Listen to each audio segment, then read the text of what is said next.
Да, почваме. Всяка вечер мен прибирам 200 лева в джоба от малко фенген. Отивам веднага, правя бели линейки и се кефе да смъркам и да пуша улички. Отивам в късни, тайни, черни, нещастни, тъпи улички. Опъвам си веднъж от кашиша нещастен, който го взех за 200 кинта оф да маустинг. И това мога само едно да ви кажа, няма никой да ме спре. Сега ще се пробвам да направим форбатле. Ще пусна на ден по 10 песни. Ще се кефите като Майкъл Джексън на малък песен, дето викат the faction, the fucking this way to face. Beach of the lead of the kicks and based. Мога само да ви заявя това, че накрая ще стана уникален братлета ден. Ще пускам по 20 песни и ще ме чувате като Майдо Фести.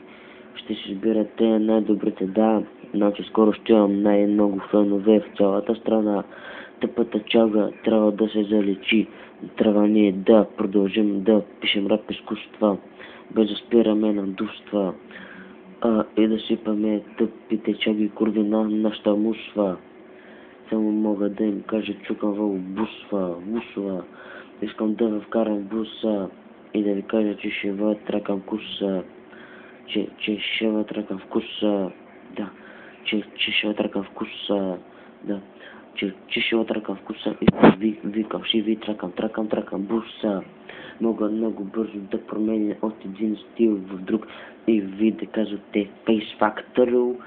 Те се надявам поне тук да направя тази песен 2 минути, за да може да направя Face on the Bluetooth, Fuck and the Gucci и мога скоро ще изкарам някаква много готина песен за Gucci, за Adidas, за Nike и ще ви кажа Bash to fucking gays, my guys. Мога само това да ви заявя. Вече 2 минути минаха. Братета, и до тук ще спрем, защото аз съм фен само на King Obese My Swank.